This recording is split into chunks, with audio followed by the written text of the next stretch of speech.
أعوذ بالله من الشيطان الرجيم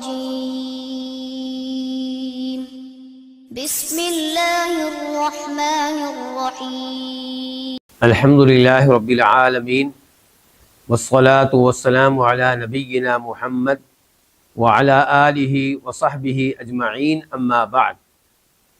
آج ہم ہیں امام شوکانی رحمہ اللہ کے ساتھ اور ان کی کتاب الدرر البہیہ کے ساتھ۔ کتاب فقہی کتاب ہے، احکام و مسائل پہ مشتمل ایک عظیم الشان کتاب ہے، اور یہ اللہ کی توفیق ہے کہ ہم ایک دن ہوتے ہیں حدیث کے ساتھ، عمدۃ الاحکام کے ساتھ، اور اس میں کبھی امام بخاری کے ساتھ، کبھی امام مسلم کے ساتھ، بلکہ دونوں کے ساتھ ہوتے ہیں، اور درر البہیہ میں ہم امام شوکانی کے ساتھ ہوتے ہیں، اور العقیدۃ الواسطیہ میں ہم امام ابن تیمیہ رحمہ اللہ کے ساتھ ہوتے ہیں، اور کتاب الفوائد میں ہمیں موقع ملتا ہے امام ابن القیم رحمہ اللہ سے ملاقات کا، اور پھر قرآن کی تفسیر ہے، اللہ رب العزت کا کلام ہے۔ تو آج یہ فقہی کتاب احکام و مسائل پہ مشتمل، اور اس میں کتاب النکاح کا اختتام ہو رہا ہے۔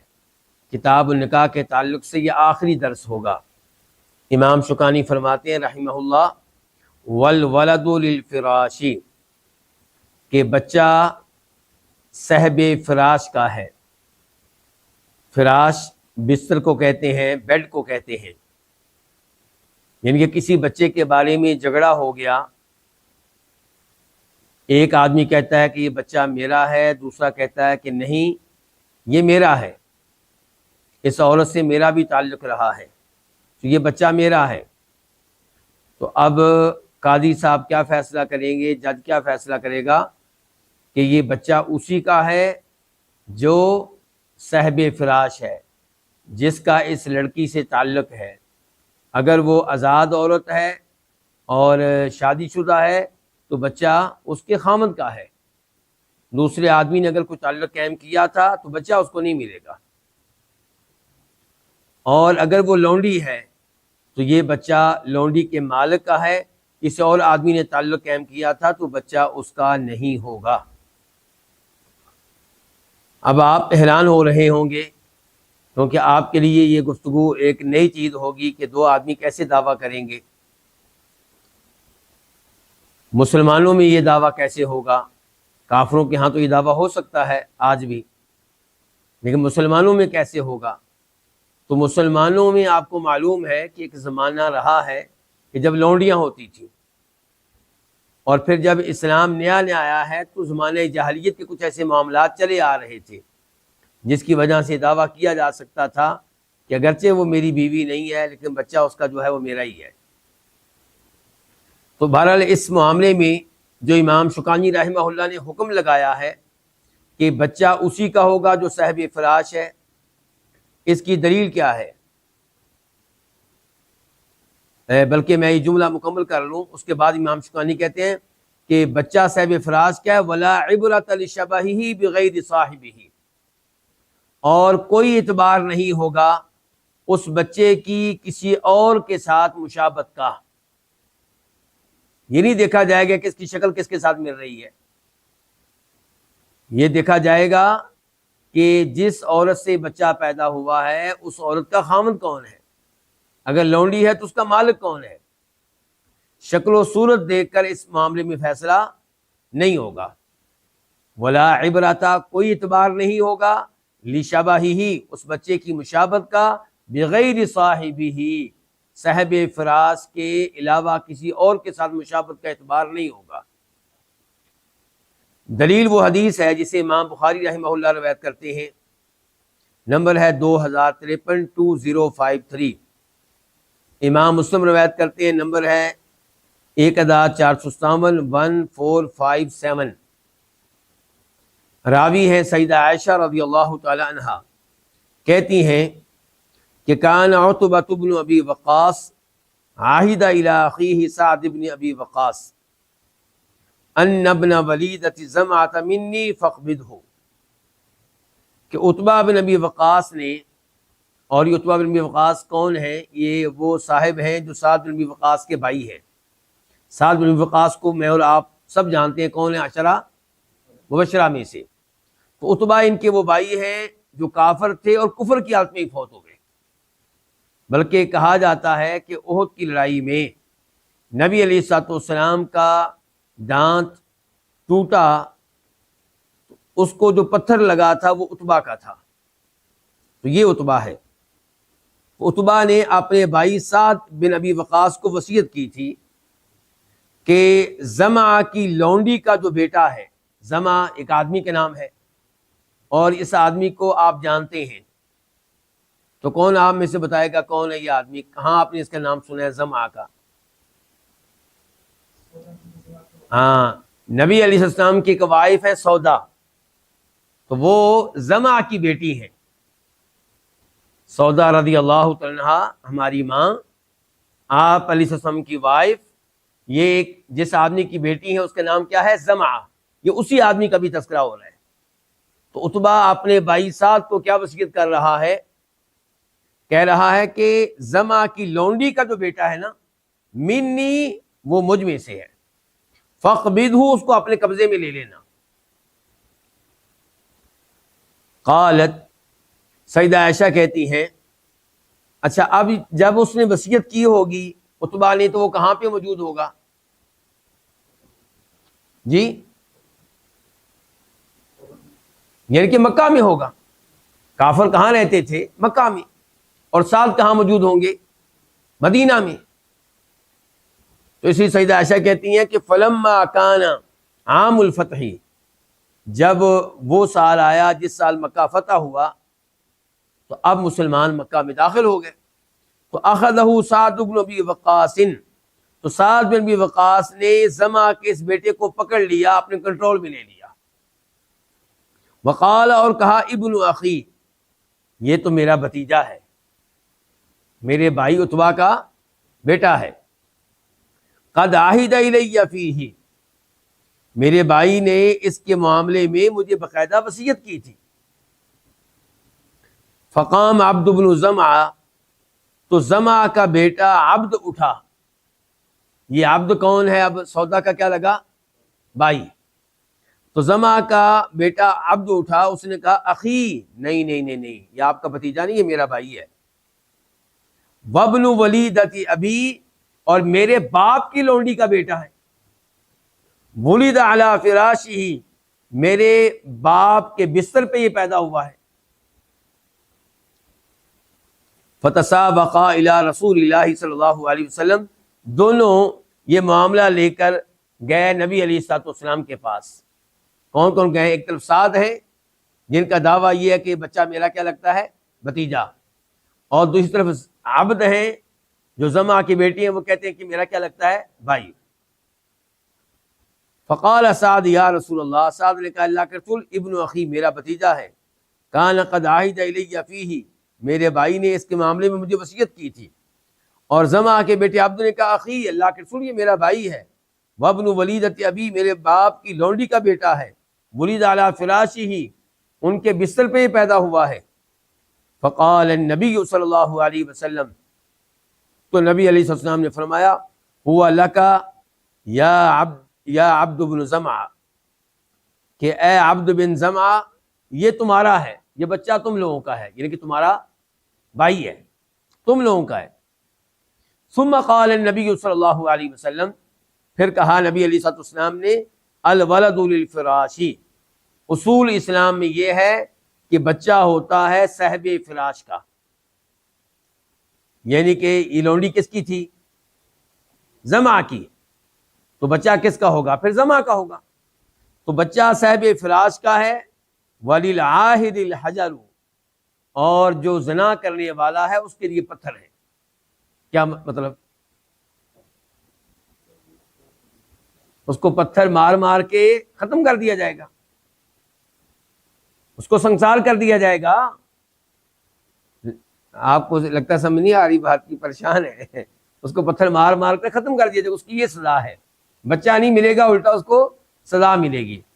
تو ایک ترجمہ اس کا یہ کیا جاتا ہے. دوسرا ترجمہ یہ کیا جاتا ہے کہ بچہ صاحب فراش کا ہے، وللعاہد الحجر، اور زنا کرنے والے کے لیے محرومی ہے، یعنی کہ اس کو بچہ نہیں ملے گا. ثم قال لسودا، پھر آپ علیہ السلام نے سودا سے کہا، اپنی وائف سے کہا، ہماری ماں سے کہا، احتجبی منہ یا سودا، سودا تو نے اس سے پردہ کرنا ہے۔ کس سے؟ جس بچے کے بارے میں فیصلہ کیا ہوا ہے کہ وہ سودا کا بھائی ہے، فیصلہ یہ ہوا سودا کا بھائی ہے، عبد کا بھائی ہے، لیکن چونکہ شکل ملتی ہے عتبہ کے ساتھ،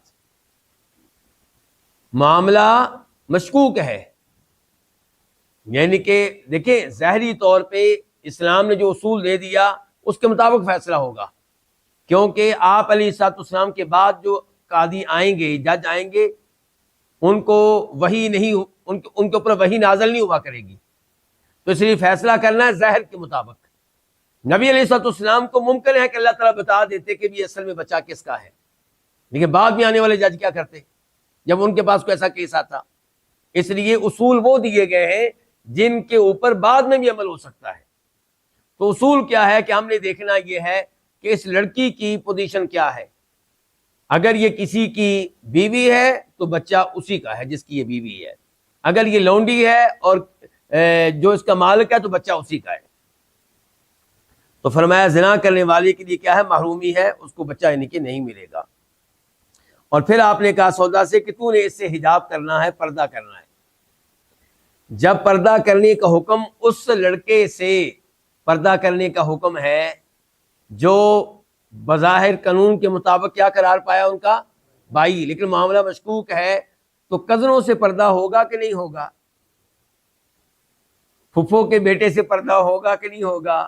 خالہ کے بیٹے سے پردہ ہوگا کہ نہیں ہوگا؟ بہنوئی سے پردہ ہوگا کہ نہیں ہوگا؟ اندازہ آپ کر لیں۔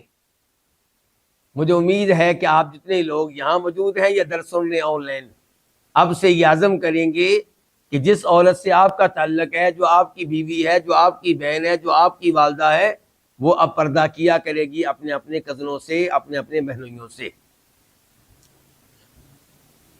اچھا یہ کیوں کہا آپ نے کہ سودا تو نے حجاب کرنا ہے، پردہ کرنا ہے؟ تو فرمایا لما رآ من شبہہ بعتبہ، کیونکہ آپ نے دیکھا کہ بچے کی مشابہت عتبہ کے ساتھ ہے۔ تو اب آج کے زمانے میں آپ نے کہنا ہے کیا آ چکا ہے جی؟ ڈی این اے ٹیسٹ۔ تو کیا پھر اسلام کیا کہتا ہے اس کے بارے میں بتائیے؟ وہ صرف مدد کرے گا ہماری، کسی کیس میں وہ ہماری مدد کرے گا، اس کی بنیاد پہ فیصلہ نہیں قاضی کر سکتا، قطعی طور پہ نہیں، کیونکہ ڈی این اے ٹیسٹ کس نے کرنا ہے؟ ویسے بھی انسانوں نے کرنا ہے، اس کا رزلٹ کس نے لکھنا ہے؟ تو انسانوں کا کردار اس میں ہے، پیسہ دے کے جو مرضی لکھوا لیں، ٹھیک ہے؟ تو اس لیے اس سے مدد لی جا سکتی ہے۔ مثال کے طور پہ زیادتی کا کیس ہے، لڑکی نے دعویٰ کر دیا فلاں آدمی نے میرے ساتھ زیادتی کی ہے، اب ڈی این اے ٹیسٹ کروایا گیا اور ڈی این اے ٹیسٹ کہہ رہا ہے کہ واقعی زیادتی ہوئی ہے، اور ڈی این اے ٹیسٹ کہہ رہا ہے کہ اسی آدمی نے زیادتی کی ہے، تو کیا صرف اس بنیاد پہ اس آدمی کو سنسار کیا جا سکتا ہے؟ نہیں، بالکل بھی نہیں، لیکن اس بنیاد پہ اس سے اقرار کروایا جا سکتا ہے۔ بتاؤ جی تم کہہ رہے تھے نہیں، اب ڈی این اے ٹیسٹ سے آ گیا، اب بتاؤ، یعنی کہ آپ اس سے تفتیش اس انداز سے کریں گے کہ وہ اقرار کرنے پہ آپ مجبور ہو جائے۔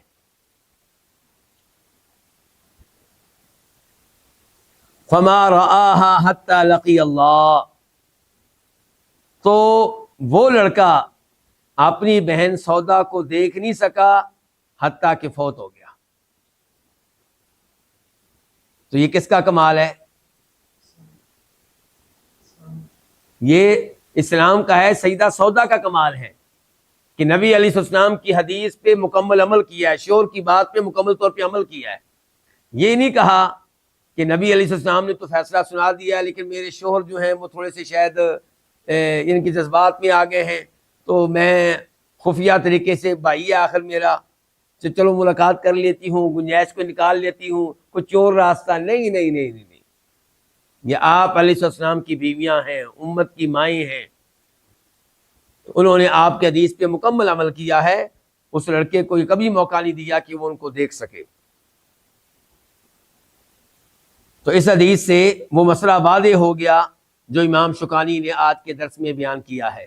تو مسئلہ کیا ہے جی؟ بچہ کس کا ہوگا؟ صاحب فراز کا، یعنی کہ بیڈ والے کا، بستر والے کا، یعنی کہ وہ عورت جس کی ہے بچہ اسی کا ہے۔ اگر وہ آزاد ہے اور شادی ہوئی ہے تو اس کے خامند کا بچہ ہے، اگر لونڈی ہے شادی نہیں ہوئی تو اس کے مال کا بچہ ہے۔ اس کے بعد ایک اور مسئلہ، وَإِذَا اشْتَرَكَ ثَلَاثَةٌ فِي وَطْءِ أَمَةٍ فِي طُهْرٍ مَلَكَهَا كُلُّ وَاحِدٍ مِّنْهُمْ فِيهِ فَجَاءَتْ بِوَلَدٍ وَادَّعُوهُ جَمِيعًا فَيُقْرَعُ بَيْنَهُمْ وَمَنِ اسْتَحَقَّهُ بِالْقُرْعَةِ فَعَلَيْهِ لِلْآخَرِينَ ثُلُثَا الدِّيَةِ۔ جب تین آدمی شریک ہو جائیں ایک لونڈی سے ہم بستری کرنے کے معاملے میں، جمع کرنے کے معاملے میں، فی طہرن ایک ہی طور میں، اس لونڈی کا ان میں سے ہر کوئی مالک تھا، فی ہی اس طہر میں۔ اب نہ اپنے لونڈیوں والے معاملات دیکھے اور نہ پڑھے، ہم نے دیکھے نہیں لیکن جو کتابوں میں پڑھتے رہتے ہیں، تو اس لیے ہمارے لیے کوئی عجیب بات نہیں ہے، آپ کے لیے تھوڑی سی عجیب بات ہوگی۔ کئی دفعہ ایسا ہوتا تھا کہ ایک غلام کے دو مالک ہوتے تھے، تین مالک ہوتے تھے، اب وہ آپس میں بیٹھتے تھے، فیصلہ کرتے تھے کہ کتنے گھنٹے یہ میرے پاس کام کرے گا، میرے گھر میں کام کرے گا، میری زمین میں کام کرے گا، میرے باغ میں کام کرے گا، کتنے گھنٹے تمہارے پاس، کتنے گھنٹے تمہارے پاس۔ تو مثال کے طور پہ 8 گھنٹے نکال دیں غلام کے آرام کے، کھانا کھانے کے، باقی کتنے رہ گئے؟ 16 گھنٹے۔ اب 16 گھنٹے ان تین میں تقسیم ہو جائیں گے، جو تین مالک ہیں، یا 4 مالک ہیں تو ان میں تقسیم ہو جائیں گے۔ اچھا، اور کئی دفعہ یہ بھی ہوتا تھا کہ غلام ایک ہے اور ایک آدمی مالک ہے اس کے 2/3 حصے کا، اور دوسرا مالک ہے 1/3 حصے کا۔ تو اب کیا ہوگا؟ اب بھی وہیں آرام کے 8 گھنٹے آپ نکال دیں، باقی کیا رہ گئے؟ 16 گھنٹے۔ یہ 16 گھنٹے ان دو میں تقسیم ہوں گے، ایک آدمی کو 2 حصے ملیں گے اور ایک آدمی کو 1 حصہ ملے گا۔ تو اس انداز سے یعنی کہ غلام ہوتے تھے، تو ایسے کئی دفعہ لونڈیاں بھی ہوتی تھی۔ تو جب لونڈی یعنی کہ اس کے 3 مالک ہیں، 4 مالک ہیں، تو اب اس سے ہم بستری تو کوئی بھی نہیں کر سکے گا۔ یہ اسلام کی پاکیزگی ہے کہ اس سے میاں بیوی والا تعلق کوئی بھی قائم نہیں کر سکے گا۔ ہاں، اگر ایک ہی اس کا مالک ہے تو پھر اس سے تعلق قائم کر سکتا ہے، یعنی کہ اس کی ایک بیوی ہے یا 2 بیویاں ہیں اور اس کی ایک لونڈی ہے، تو لونڈی سے تعلق قائم کر سکتا ہے، اس کو مکمل اختیار ہے۔ لیکن جب ایک لونڈی کے 2 مالک ہوں گے، 3 مالک ہوں گے، تو پھر اس سے میاں بیوی والا تعلق کوئی بھی قائم نہیں کر سکے گا۔ لیکن گھر کے برتن دھلوانا، گھر کی صفائی کروانا، کپڑے دھلوانا، اس قسم کے جو کام ہیں وہ سارے لیں گے اسی سسٹم کے مطابق جو میں نے مثال دی ہے کس کی؟ غلام کی۔ تو اب یہاں پہ کیا ہوا ہے دیکھیں جی، کہ ویسے تو چاہیے یہ تھا کہ کوئی بھی اس سے میاں بیوی والا تعلق قائم نہ کرتا، لیکن کیا ہوا؟ تینوں نے تعلق قائم کر لیا، دونوں نے تعلق قائم کر لیا۔ اور اصل مسئلہ یہ ہے کہ تینوں نے تعلق قائم کیا ایک ہی طور میں۔ طور کس کو کہتے ہیں؟ حیض کے بعد، پیریڈ کے بعد، مخصوص ایام کے بعد جو حیض نہ آنے کے ایام ہوتے ہیں ان کو کیا کہیں گے؟ طور۔ اچھا، ایک حیض سے وہ فارغ ہوئی، آئندہ حیض تک کے جو ایام ہیں یہ سارے کے سارے طور کے ایام ہیں۔ مثال کے طور پہ پیریڈ کے ایام ہیں 7 اب باقی جو دن ہیں کتنے؟ 23 23، ان ایام کو کیا جائے گا؟ طہر کے ایام۔ واضح ہو گیا؟ اب دیکھیں، جب 3 آدمی شریک ہوں ایک ہی لونڈی سے جمع کرنے کے معاملے میں، فی طہرن ایک ہی طہر میں، ان 23 دنوں کے اندر، مالا کہا اس لونڈی کا مالک تھا کل واحد منہم، ان میں سے ہر کوئی، فی ہی اس طہر کے دوران، اس طہر کے دوران تینوں ہی مالک تھے۔ اچھا، اگر مالک ایک ہوتا باقی 2 مالک نہ ہوتے تو پھر اور بچہ پیدا ہوتا تو کیا فیصلہ ہونا تھا جی؟ کہ فیصلہ مالک کا ہے، باقی دو کو کچھ نہیں ملے گا۔ اب یہ ہے کہ تینوں مالک ہیں۔ فجاءت بولدن، تو یہ لونڈی بچہ لے کر آئی، ان کے بچہ اس کے ہاں پیدا ہو گیا۔ وادعوہ جمیعا، اور اس بچے کا دعویٰ کر دیا ان سب نے، تینوں میں سے ہر کوئی کہتا ہے جی بچہ میرا ہے۔ فیقرع بینہم، تو ان کے درمیان قرعہ اندازی کی جائے گی، ان کے درمیان کیا کی جائے گی؟ قرعہ اندازی کی جائے گی۔ ومن استحقہ بالقرعۃ، اور جو اس بچے کا حقدار بنا قرعہ کے ذریعے، قرعہ اندازی کے ذریعے، فعلیہ، تو اس کے ذمے ہوگا، للآخرین، دوسروں کے لیے، ثلثا الدیہ، دیت کے 2/3 حصے۔ دیت کس کو کہتے ہیں؟ ایک آدمی کی دیت کتنی ہوتی ہے اسلام میں؟ 100 اونٹ۔ اللہ آپ کو جزائے خیر دے۔ ایک آدمی کو کوئی غلطی سے قتل کر بیٹھے، اب دیت کیا ہوگی؟ 100 اونٹ۔ یعنی کہ جس نے قتل کیا، چاہے غلطی سے قتل کیا ہے، اس کو 100 اونٹ یا ان کی قیمت دینا پڑے گی۔ آج کل کے لحاظ سے 100 اونٹ کی کیا قیمت بنے گی تقریباً جی؟ ایک اونٹ بتائیں نا کتنے کا اندازہ لگائیں؟ جی گلفراز صاحب ایک اونٹ کتنے کا کر لیں؟ 5 لاکھ کا کر لیں، چلیں آپ 5 کا کر لیں۔ آپ 5 کو ضرب دیں جی 100 کے ساتھ، کتنا ہو گیا؟ 5 کروڑ۔ تو 5 کروڑ دیت ہے۔ اب یہ بچہ ایک آدمی کو مل گیا ہے، باقی دو کو کیا ملے گا؟ ہر ایک کو دیت کا 1/3 1/3، 1/3 1/3۔ واضح ہو گیا علماء کرام؟ چلیے اب آتے ہیں دلیل کی طرف۔ دلیل وہ حدیث ہے جس کو روایت کی امام ابو داؤد رحمہ اللہ نے، اور حدیث کا نمبر ہے 2269 2269،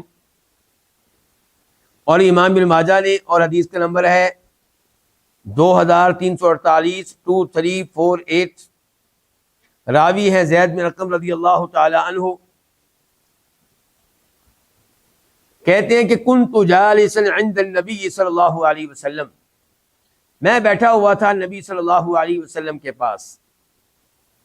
فجاء رجل من الیمن، ایک آدمی یمن سے آیا۔ فقال، تو اس نے آ کر بتایا کہ ان 3 نفر من اہل الیمن اتوا علیا، کہ 3 آدمی یمن والوں میں سے، یمنی 3 آدمی جناب علی کے پاس آئے رضی اللہ تعالیٰ عنہ۔ جناب علی کے پاس کہاں آئے ہوں گے؟ یمن میں ہی۔ جناب علی کو آپ نے بھیجا تھا نا وہاں پہ۔ تو یختصمون الیہ فی ولد، ان کے پاس وہ جھگڑا لے کر آئے، ایک بچے کے معاملے میں ان کا جھگڑا تھا۔ تینوں آدمی دعویٰ کر رہے تھے کہ بچہ، ہر ایک کہتا تھا کہ کس کا ہے؟ میرا ہے۔ وقد وقعوا علی امرأۃ فی طہر واحد، جبکہ انہوں نے ایک ہی عورت سے ایک ہی طور میں تعلق قائم کیا تھا۔ فقال، تو جناب علی نے کہا، لاثنین منہما، ان میں سے 2 کے لیے، طیبا بالولد لہذا، تم دونوں خوشی سے بچہ اس کو دے دو۔ 2 کو کہا کہ تم بچہ، ایک کی طرف اشارہ کر کے کہا اس کو دے دو خوشی سے، ان کے مجھے فیصلہ کرنے کی نوبت نہیں آئے گی، تم خوشی سے اس کو دے دو۔ فغالا، وہ تو چیخ پڑی، نا جی نا، ایسا نہیں ہوگا، یعنی کہ آپ فیصلہ دیں، یہ جو سلو اس انداز سے آپ کروا رہے ہیں یہ ہمیں قبول نہیں ہے۔ ثم قال الاثنین، تو پھر جناب علی نے باقی 2 سے کہا، یعنی کہ اب ایک اور آدمی کی طرف اشارہ کر کے کہا باقی 2 کو کہ تم بچہ خوشی خوشی اس کو دے دو۔ تو اب باقی 2 چیخ پڑے، نہیں جی ایسا نہیں ہوگا۔ پھر انہوں نے یعنی کہ تیسرے کی طرف اشارہ کیا اور ان باقی 2 سے کہا کہ تم اس کو دے دو، انہوں نے کہا نہیں جی۔ تو جناب علی نے کہا انتم شرکاء متشاکسون، تم اس بچے میں سب کے سب شریک ہو، اور ایسے شریک ہو ایک دوسرے سے ضد رکھنے والے ہو، کوئی بھی ہار ماننے کے لیے تیار نہیں ہے، کوئی بھی دستبردار ہونے کے لیے دوسروں کے حق میں تیار نہیں ہے، کوئی بھی اپنا حق چھوڑنے کے لیے تیار نہیں ہے۔ تو انی مقرع بینکم، میں پھر قرعہ اندازی کروں گا۔ فمن قرع فلہ الولد، جس کے حق میں قرعہ اندازی نکل آئی بچہ اسی کا ہوگا۔ وعلیہ لصاحبیہ ثلث الدیہ، اور وہ باقی دو کو دیت کے 2/3 حصے ادا کرے گا، دیت کے 2/3 ادا کرے گا۔ فاقرأ بینہم، جناب علی نے قرآن اندازی کی ان کے مابین، فجعلہ لمن قرأ، انہوں نے یہ بچہ اس کو دے دیا جس کا نام قرآن اندازی میں نکلا۔ فضحک رسول اللہ صلی اللہ علیہ وسلم، تو نبی علیہ السلام یہ بات سن کے مسکرائے، ہنسے، اتنا ہنسے حتیٰ بدت اضراسہ، حتیٰ کہ آپ کی داڑھیں نظر آنے لگیں کہ جناب علی نے کیسا فیصلہ کیا ہے۔ تو جناب علی بہت ذہین تھے اور ان کے فیصلے اس قسم کے کافی مشہور ہیں ان کے، اور یہ حدیث جو ہے اس کو شیخ البانی رحمہ اللہ نے صحیح قرار دیا ہے۔ تو امید ہے کہ یہ مسئلہ بھی واضح ہو چکا ہوگا۔ یہاں پہ میں آپ کے سامنے امام ابن قدامہ رحمہ اللہ کی ایک عبارت رکھنا چاہوں گا، جس سے آپ کو پتہ چلے گا کہ یہ صورتحال کن کن حالات میں پیدا ہو سکتی ہے۔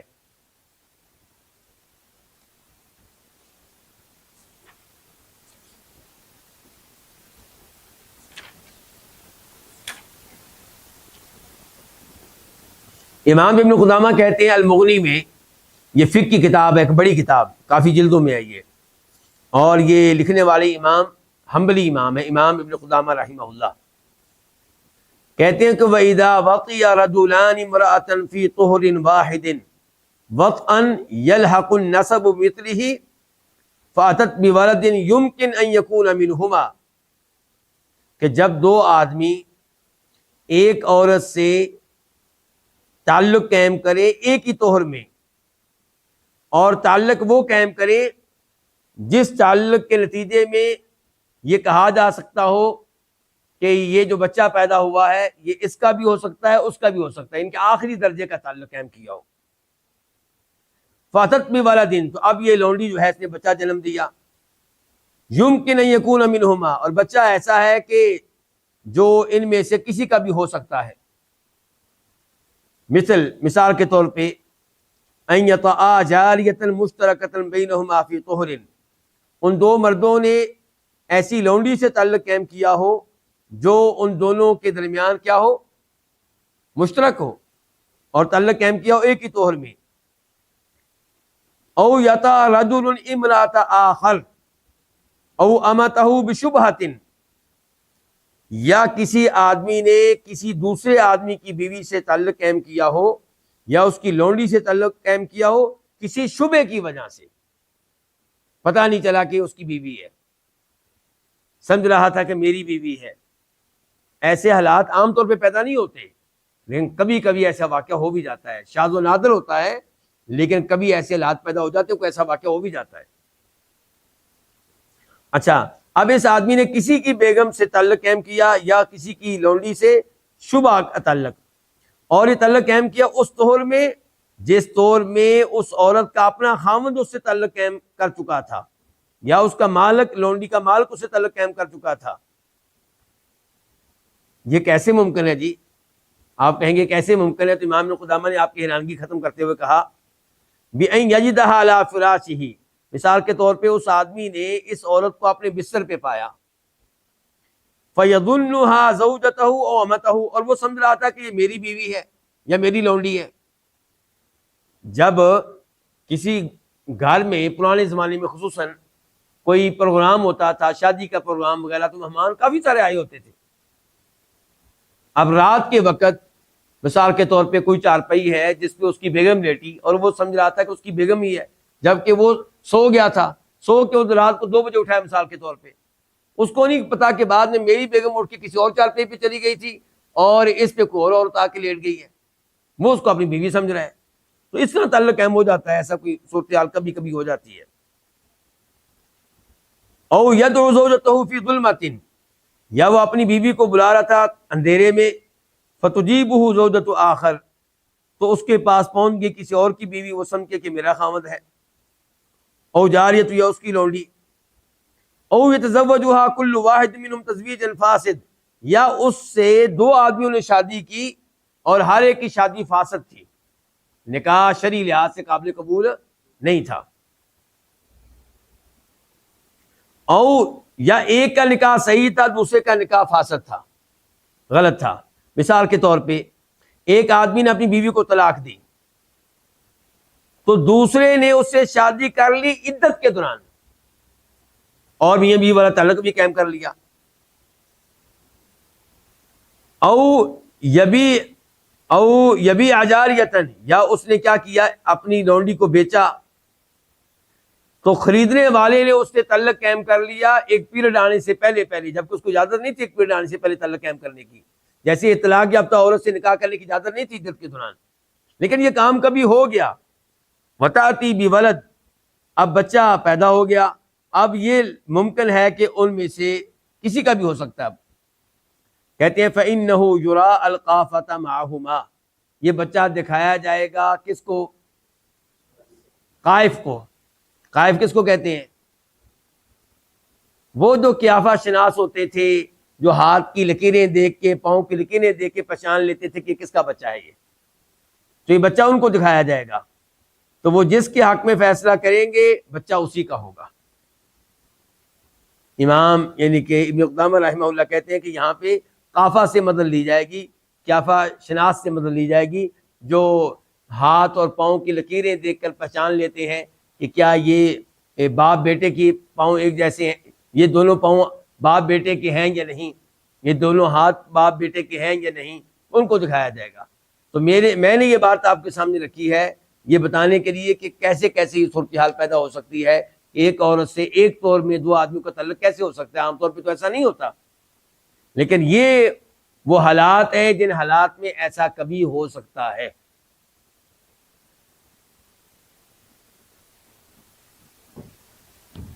اب ہم فارغ ہوئے کتاب النکاح سے، اب ہم بڑھتے ہیں کتاب الطلاق کی طرف. اور یہ الدر البہیہ کی کتاب نمبر 9 ہے، کتاب نمبر 9 ہے. اور اس کا جو پہلا باب ہے وہ ہے طلاق کی اقسام کے بارے میں، اور اس میں جو پہلی فصل ہے وہ ہے طلاق کی مشروعیت اور طلاق کے احکام.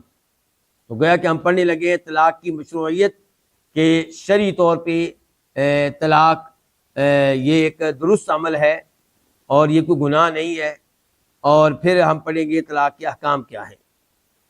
تو امام شوکانی کہتے ہیں اب اس میں ہوا جائز، طلاق کا حکم کیا ہے کہ طلاق دینا جائز ہے. طلاق دینا کیا ہے؟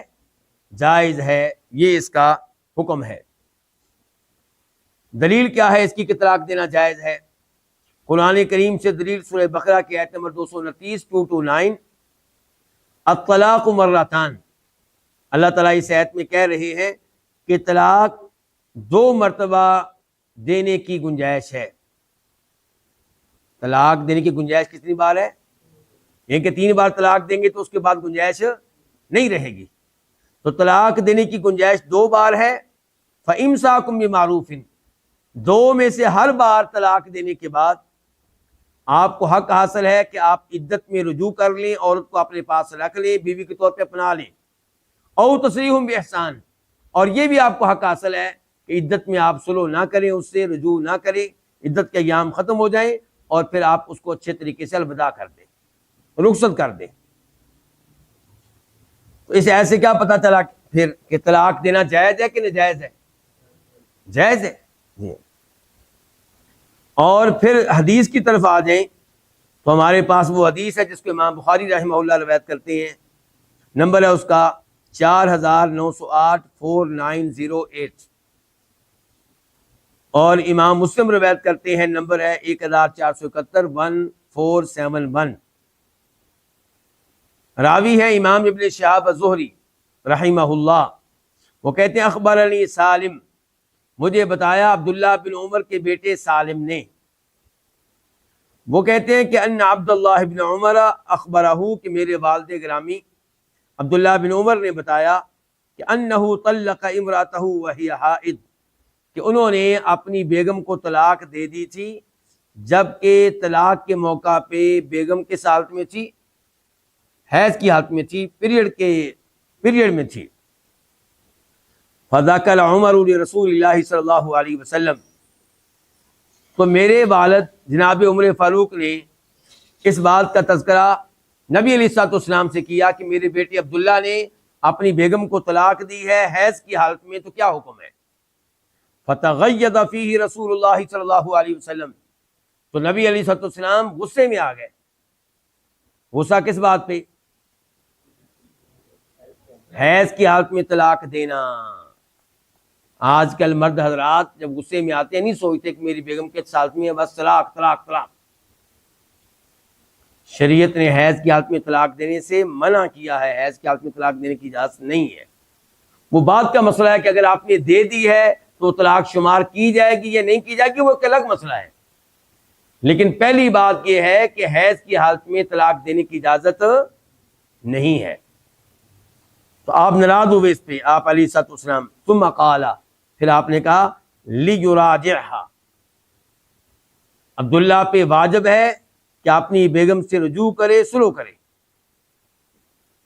ثم یمسکھا، سلو کے بعد اس کو اپنے پاس رکھے، حتی تطہرا، یہاں تک کہ حیض کے ایام ختم ہو جائیں۔ اور کون سے ایام شروع ہو جائیں؟ طہر کے ایام۔ ثم تحیضا، پھر ایک اور حیض آ جائے، فتطہرا، پھر وہ اس حیض سے بھی فارغ ہو جائے اور اگلے طہر کے ایام شروع ہو جائیں۔ فَإِن بَدَا لَهُ أَن يُطَلِّقَهَا، اب اگر وہ سمجھے، اس کی یہ رائے بنے کہ وہ اس کو طلاق دے، فَلْيُطَلِّقْ، اب اس کو طلاق دے۔ طلاق دے کے ساتھ میں طاہراً، جبکہ وہ طہر کی حالت میں ہو، حیض کی حالت میں نہ ہو، قبل ان یمسھا، اس کو چھونے سے پہلے، میاں بیوی کا تعلق قائم کرنے سے پہلے، جماع سے پہلے طلاق دے۔ فَتِلْكَ الْعِدَّةُ كَمَا أَمَرَهُ اللَّهُ، تو یہ وہ عدت ہے جس کے بارے میں اللہ نے حکم دیا ہے کہ یہ وہ عدت ہے جس میں طلاق دینی چاہیے۔ اللہ نے کہا ہے نا کہ یا ایھا النبی اذا طلقتم النساء فطلقوهن لعدتهن، بیوی کو جب طلاق دینی ہے تو آپ طلاق اس موقع پہ دیں جب عدت کا آغاز ہو سکتا ہو، جب عدت کا آغاز ہو سکتا ہو تب آپ طلاق دیں۔ تو حیض کے ایام میں طلاق دیں گے تو وہ غلط طلاق ہے۔ اچھا، اب شریعت کے احکام میں بڑی حکمتیں ہوتی ہیں۔ حیض کے ایام میں طلاق دینا مرد کے لیے آسان ہو جاتا ہے، تو شریعت نے حیض کے ایام میں طلاق دینے پہ پابندی لگا دی۔ شریعت نے کہا کہ اگر طلاق دینی ہے تو آپ اس موقع پہ دیں جب کہ وہ حیض سے فارغ ہو کے طہر میں داخل ہو چکی ہو، اور طہر کے آغاز میں طلاق دینا شوہر کے لیے مشکل ہوتا ہے، تو شریعت چاہتی ہے کہ طلاق نہ ہو، تو اس لیے کہا کہ طلاق دینی ہے تو آپ کب دیں؟ طہر کے آغاز میں دیں، میاں بیوی کا تعلق قائم ہونے سے پہلے پہلے دیں۔ اور ویسے بھی حیض کے ایام میں اگر طلاق دی جائے گی تو پھر عدت کا شمار کب سے ہوگا، یہ مسئلہ بن جائے گا۔ اگر آپ اس حیض کو شمار کرتے ہیں جس حیض میں آپ نے طلاق دی ہے، تو یہ حیض کے ایام مکمل تو نہیں ہے۔ حیض آئے ہوئے اس کو 1 دن ہو چکا تھا، 2 دن ہو چکے تھے، 3 دن ہو چکے تھے، 4 دن ہو چکے تھے، 5 دن ہو چکے تھے۔ جبکہ عدت کیا ہوتی ہے؟ عدت کتنی ہوتی ہے ویسے؟ 3 پیریڈ، 3 حیض۔ اچھا، اگر آپ طہر میں طلاق دیتے تو اس کے بعد جو 3 حیض آنے تھے وہ آسانی سے شمار ہو جاتے۔ اب آپ نے حیض میں طلاق دے دی، اب علماء بھی پریشان، آپ بھی پریشان ہوں گے کہ اب اس حیض کو شمار کرنا ہے عدت میں سے کہ نہیں شمار کرنا۔ کیا وہ 3 حیض جو عدت کہلاتے ہیں وہ اس کے بعد والے ہوں گے یا اس کے ساتھ ہی ہوں گے؟ اگر آپ کہتے ہیں کہ اس کے ساتھ ہوں گے تو پھر عدت کے ایام کیا ہو جائیں گے؟ کم ہو جائیں گے۔ اگر کہتے ہیں آپ اس کے بغیر ہوں گے تو عدت کے ایام بڑھ جائیں گے، تو گڑبڑ ہو جائے گی۔ کہنے کا مطلب یہ ہے، تو اس لیے حیض کے ایام میں طلاق دینے سے منع کیا گیا ہے۔ اچھا، یہ حدیث آپ کے سامنے کیوں رکھی گئی ہے؟ کیا بتانے کے لیے بلا؟ یاد ہے مسئلہ کیا چل رہا تھا؟ کہ طلاق دینا جائز ہے۔ یعنی کہ آپ نے عبداللہ بن، یہ نہیں کہا عمر فاروق سے آپ کے بیٹے نے طلاق دی تو کیوں دی، اسباب بیان کرے، وجہ بیان کرے، کیوں ظلم کیا اتنا بڑا۔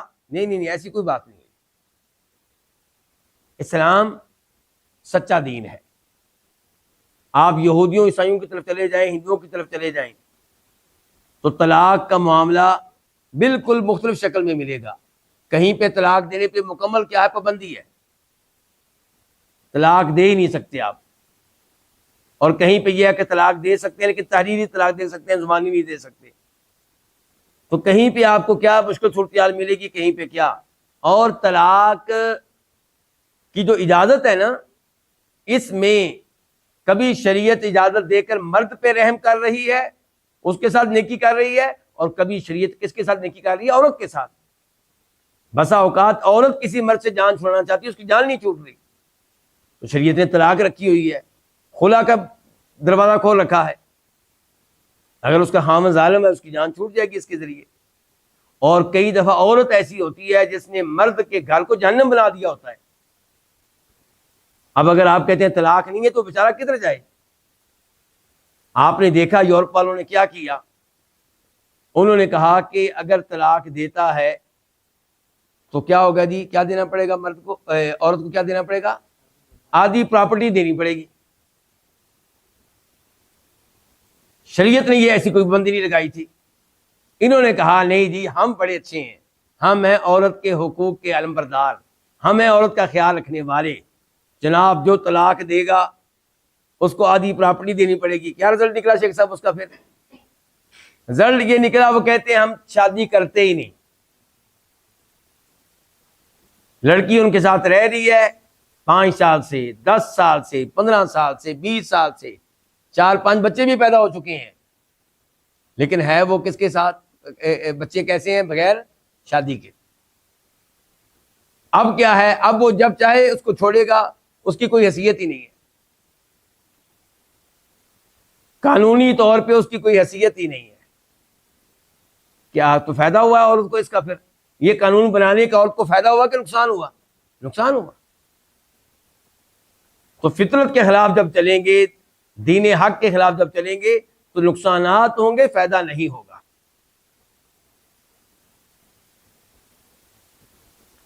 وہ سعودی عرب کی خبریں دیکھیں تو شاید آپ نے بھی دیکھا ہو کہ سعودی عرب میں آیا ہوا ہے ایک فٹ بال کا کھلاڑی، اس کے ساتھ سعودی عرب نے معاہدہ کیا بہت مہنگا قسم کا، ایسے ہی ہے نا جی، وہ جو کیا نام ہے جی، رونالڈو۔ اچھا، اب وہ جس عورت کے ساتھ آیا ہے وہ اس کی بیوی نہیں ہے، اور بچے کتنے ہیں، 3-4 بچے بھی ہیں۔ تو ایسے وہاں پہ بہت کیس ہیں ایسے، تو فطرت کے خلاف چلیں گے تو نقصان ہوگا۔ شریعت نے طلاق کا دروازہ رکھا ہوا ہے، تو ہمارے دین میں طلاق بند نہیں ہے بلکہ یہ دروازہ اوپن ہے، اور اس کے بڑے فوائد ہیں۔ مثال کے طور پہ عورت کو پتہ ہونا چاہیے کہ مجھے کبھی بھی طلاق ہو سکتی ہے۔ اس کا مطلب کیا ہے پھر؟ خامند کی اطاعت کرے، خامند کی بات مانے۔ جب وہ خامند کی بات مانیں گی تو طلاق کیوں ہوگی؟ جب ہر بات پہ جی کرے گی طلاق کیوں ہوگی؟ لیکن یورپ کے لوگ کیا چاہتے ہیں، کافر لوگ کیا چاہتے ہیں جی، لڑکی لڑکا بالکل برابر۔ اور میں کئی دفعہ پہ دروس میں کہہ چکا ہوں، جب لڑکی لڑکے کو بالکل برابر آپ قرار دیں گے تو کسی بھی گھر کا نظام چل نہیں سکتا۔ آپ نے کہا جی لڑکی لڑکا برابر ہیں اور حقوق دیے عورت کو، انہوں نے شادی کرنی چھوڑ دی، اب یہی رونالڈو کی بیوی اس کے ساتھ رہ رہی ہے باندی بن کر، اس کو پتا ہے کبھی بھی مجھے فارغ کر سکتا ہے، میرے ہاتھ میں تو کچھ نہیں ہے، بیوی تو میں ہوں نہیں۔ تو اب وہی بات مان رہی کہ نہیں مان رہی، وہی اطاعت کر رہی کہ نہیں کر رہی؟ تو یہی اسلام نے کہا تھا، لیکن اچھے طریقے سے آپ نے اس کو قبول نہیں کیا، اس انداز سے قبول ہے۔ میں نے خود یورپ کی رپورٹ پڑھی ہے جو یورپیوں نے تیار کی ہے، کیونکہ ان کی رپورٹ ان کی طرف سے آتی ہیں، ان کی رپورٹس، کہ یورپ میں ایسا کثرت سے ہو رہا ہے کہ بہت سے مردوں کے گھروں میں ایسی عورتیں موجود ہیں جو باقاعدہ ان کی بیویاں نہیں ہیں، اور وہ ان پہ ظلم بھی کرتے ہیں، تشدد بھی کرتے ہیں، پٹائی بھی کرتے ہیں، اور وہ کہیں جانے کے قابل نہیں ہیں، ادھر ہی رہتی ہیں، اسی طرح پہ گزارا کرتی ہیں۔ اب یہ سب کچھ جائز ہو گیا، درست ہو گیا۔ یہی نکاح کے ذریعے ہو تو ظلم کہلاتا ہے آپ لوگوں کے نزدیک.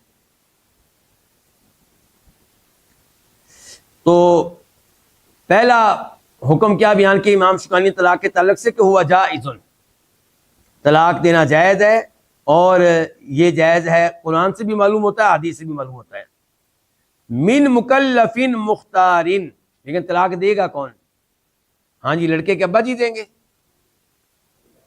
یہ بھی ہو رہا ہے نا ہمارے ہاں، بیٹا طلاق نہیں دینا چاہتا لیکن ابا جی فال کر کے بھیج بھی دیتے ہیں، وکیل کے پاس پہنچ جاتے ہیں اور ادھر سے ہی وہ طلاق وغیرہ کے نوٹس وغیرہ لڑکی کو پہنچ جاتے ہیں، بیٹے کو پتہ بھی نہیں.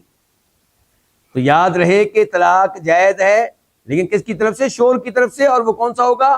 من مکلف مختار، جو شریعت کا مکلف ہو، مختار ہو.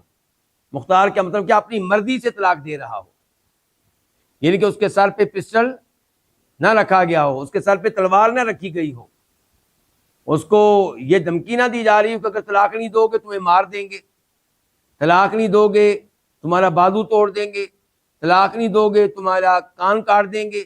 ایسی کوئی بات نہ ہو. اس بارے میں بھی حدیث امام ابو داؤد رحمہ اللہ روایت کرتے ہیں، حدیث کا نمبر ہے 2193 2193. سیدہ عائشہ اس حدیث کو روایت کرنے والی ہیں، کہتی ہیں کہ سمعت رسول اللہ صلی اللہ علیہ وسلم یقول، میں نے نبی علیہ السلام سے سنا کہ آپ فرما رہے تھے، لا طلاق ولا عتاق فی اغلاق. فی اغلاق کا مطلب ہوگا یہاں پہ کسی کو مجبور کر دیا جانا، یعنی کہ کسی کو مجبور کر دیا جائے تو تب وہ طلاق دے تو اس طلاق کا کوئی اعتبار نہیں ہے. اور اس حالت میں اگر غلام کو آزاد کرتا ہے تو اس کے اس اعلان کا بھی کوئی اعتبار نہیں ہے. یعنی کہ اس کے سر پہ پسٹل رکھ کے کہا گیا اپنے فلاں غلام کو آزاد کرو، اس نے جان بچانے کے لیے کہہ دیا میں اس کو آزاد کرتا ہوں. اب بعد میں وہ مکر گیا، وہ کہتا کوئی میں آزاد نہیں کیا. معاملہ عدالت میں جائے گا، کورٹ میں جائے گا تو عدالت کیا فیصلہ کرے گی کہ غلام آزاد نہیں ہوا. اور ایسے ہی پسٹل رکھا گیا اور کہا گیا طلاق دو، اس نے طلاق دے دی، تو ایسی طلاق کا بھی کوئی اعتبار نہیں ہوگا. زبردستی کی طلاق کا کوئی اعتبار نہیں ہے کیونکہ اس میں اس کی مرضی نہیں ہے. لیکن زبردستی وہ جو حقیقی زبردستی ہو، کیا مطلب؟ قتل کرنے کی دھمکی ہو اور جس کو دھمکی دی گئی ہے اس کا غالب گمان یہ ہو کہ واقعی مجھے قتل کر دیں گے. یہ نہیں کہ جناب والا کوئی 10 سال کا بچہ کھلونا پسٹل لے کے پہنچ گیا اور کہا جی آپ طلاق دیں ورنہ میں آپ کو قتل کر دوں گا، اور آپ کو پتہ بھی ہے کہ قتل نہیں کر سکتا، ایسی کوئی حیثیت ہی نہیں، آپ کو یقین ہے کہ یہ فضول بات ہے، پھر بھی آپ طلاق دے دیں اور بعد میں کہیں جی زبردستی ہوئی تھی میرے اوپر. نہیں، یہ کوئی زبردستی نہیں ہے. زبردستی یہ کہ کسی نے اسلحہ استعمال کیا ہو، ہتھیار استعمال کیے ہوں، دھمکی دی ہو اور اس دھمکی کے بارے میں آپ کا ذہن یہ کہتا ہو کہ یہ واقعی مجھے قتل کر دیں گے، یہ واقعی میرے بازو توڑ دیں گے، یہ واقعی میری آنکھ نکال دیں گے، تو آپ نے طلاق دے دی تو ایسی طلاق واقع نہیں ہوتی.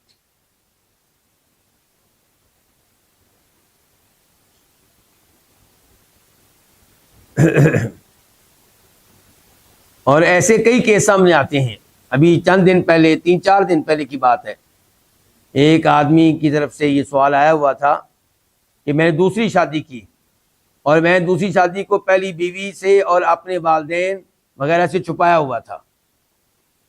اب ان کو چل گیا پتہ، تو جناب انہوں نے، وہ ڈاکٹر صاحب تھے پوچھنے والے، انہوں نے مجھے میرے کلینک سے اٹھایا اور مجھے وہاں پہنچایا جہاں پہ پہلی بیگم موجود تھی، اور میرے اپنے بہن بھائی انہوں نے میرے اوپر زبردستی کی اور مجھے طلاق کہلوائی، لکھوائی، سین کروا لی. ان کے لکھوائی کیا لکھا انہوں نے خود تھا، مجھے سین کروا لیے.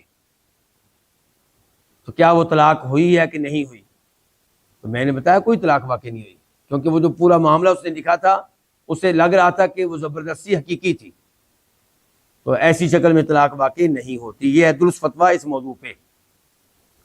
ولو حاضلا، طلاق جو ہے یہ واقع ہوگی اس آدمی کی طرف سے جو اپنی مرضی سے طلاق دے رہا ہے، ولو حاضلا، چاہے وہ مذاق میں طلاق دے رہا ہو. اس کی کیا دلیل ہے جی مذاق میں طلاق واقع ہو جائے گی؟ تو مذاق کی مذاق میں اگر ڈرامے میں کوئی اپنی فلمیں ڈرامے ان میں کوئی اپنی بیوی کو طلاق دیتا تو طلاق کیا ہو جائے گی؟ واقع ہو جائے گی۔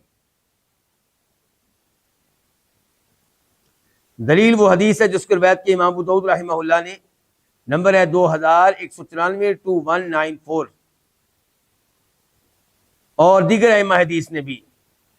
راوی ابو ہریرہ رضی اللہ تعالی عنہ کہ نبی علیہ الصلوۃ والسلام نے فرمایا ثلاث جدہن جد وحذرہن جد،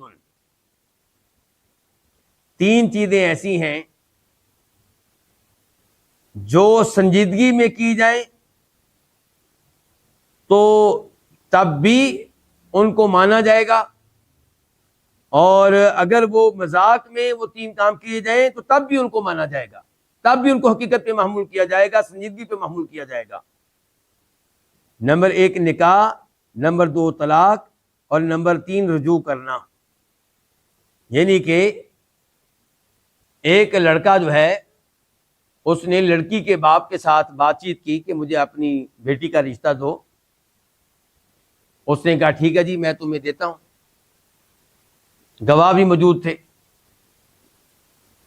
تو لڑکے کا کہنا مجھے اپنی بیٹی کا رشتہ دو، اور اس کا کہنا میں نے دے دیا، یہ نہیں کہ دوں گا، دے دیا، یہ کیا ہو گیا ہے؟ یہ نکاح ہو گیا ہے،